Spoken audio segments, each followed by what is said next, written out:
Muito bem, pessoal. Vamos começar aqui mais uma videoaula de projeto de instalação de sistema de energia renovável.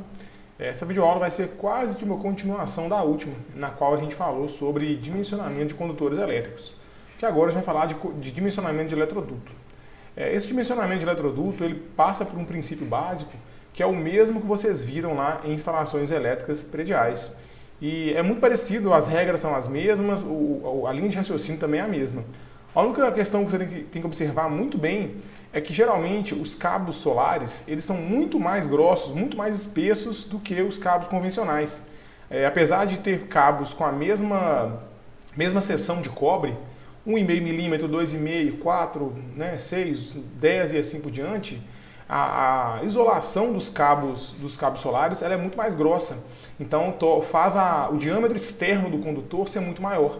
Então mesmo condutores de mesma seção, quando você compara o convencional com o solar ocupa uma área bem maior. Então tem que tomar todo esse cuidado.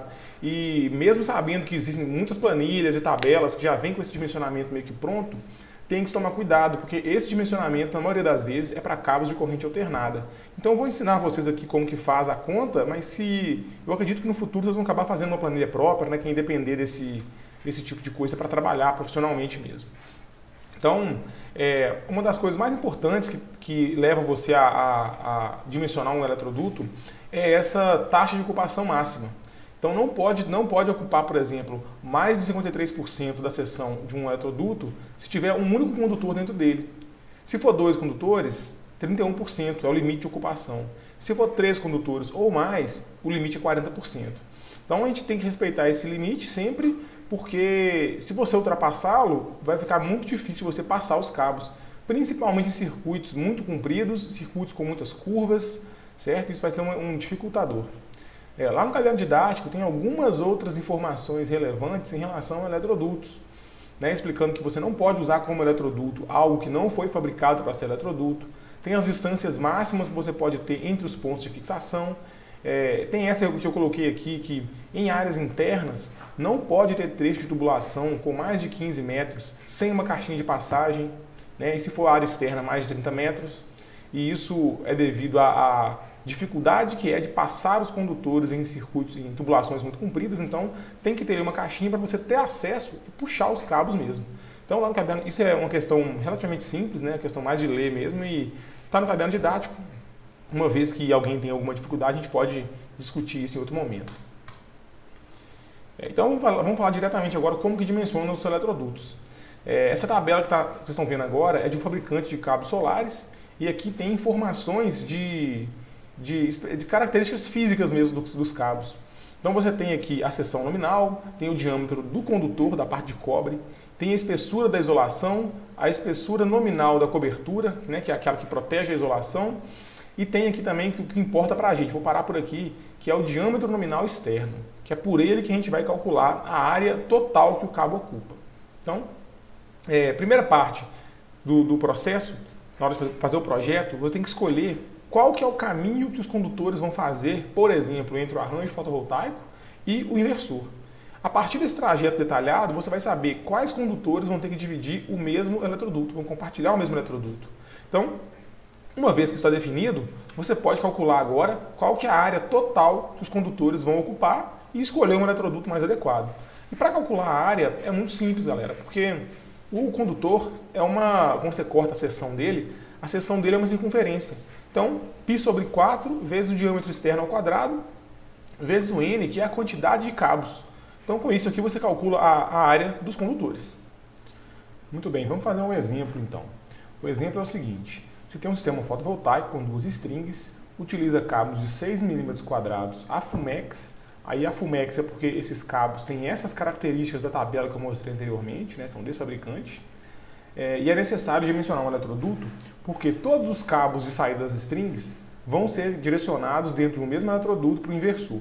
Então, no total, vamos ter 4 condutores. E aí eu quero saber qual que é o eletroduto que eu vou ter que utilizar. Então, o eletroduto ele vai ser de acordo com a tabela que eu montei aqui na frente para vocês. Mas vamos entender a primeira parte que a gente acabou de ver. Primeiro, eu tenho que calcular a área total que os condutores vão ocupar, que vai ser necessário que esteja livre no eletroduto para poder ser utilizada. Então, eu usei aquela fórmula que eu acabei de mostrar para vocês, que é N, que é a quantidade de cabos, que é 4, π sobre 4, né, da equação da área da circunferência, vezes o diâmetro externo ao quadrado. E aí eu tenho que voltar na tabela anterior, porque eu usei aqui o diâmetro nominal externo de 6,2 milímetros, que é equivalente ao condutor de 6 milímetros quadrados de área. Beleza? Então, chegamos à conclusão que eu preciso de uma área livre de 181,14 milímetros quadrados.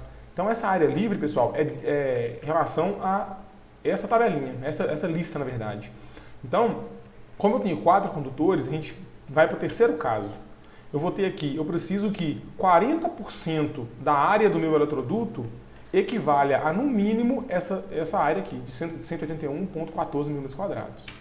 E quando se trata do eletroduto, eu preciso fazer a conta também para saber quanto de espaço o meu eletroduto vai ter ali disponível. Qual que é a seção do meu eletroduto? Então eu peguei também, mais uma vez, um catálogo de eletrodutos de um fabricante qualquer. Tem aqui várias dimensões dos eletrodutos e tem aqui a dimensão que interessa para a gente, que é o diâmetro interno. O diâmetro interno vai me permitir calcular a área interna do eletroduto, a partir da mesma equação da área da circunferência, π dividido por 4 vezes diâmetro interno ao quadrado. E aí eu montei uma tabelinha para ficar mais fácil de fazer a comparação.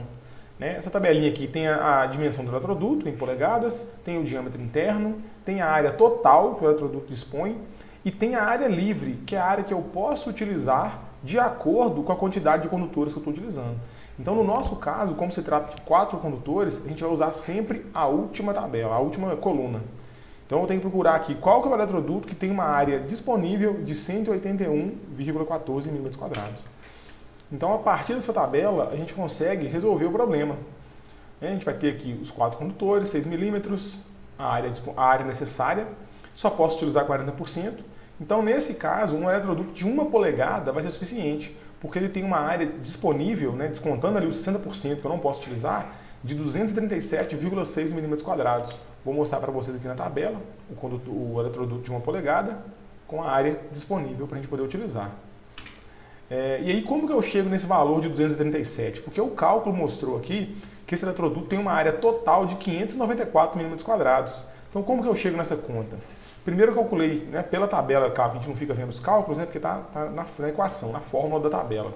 Mas a gente tem aqui a equação do cálculo da circunferência com o diâmetro interno do eletroduto, 27,5 milímetros ao quadrado, que é o que está aqui, olha, na coluna de diâmetro interno. Cheguei à conclusão que ele tem 594 milímetros de área e multipliquei esse valor por 0,4, porque eu só posso utilizar 40% da área desse eletroduto. E aí eu cheguei à conclusão dessa última coluna. Certo? Então, pessoal, é um exemplo bem simples que você pode montar uma tabela, dá para montar até uma tabela em que eu digito os condutores e as características e a tabela faz automaticamente esse dimensionamento. Eu não quis fazer isso porque eu acho que dá um trabalho aqui meio que em vão, porque eu não vou utilizar tanto isso agora com vocês. Mas aí fica para vocês aí que acharem necessário, vocês mesmos podem fazer esse tipo de tabela, já tem conhecimento para isso. Então, na nossa próxima parte da videoaula, a gente continua falando sobre dispositivos de proteção.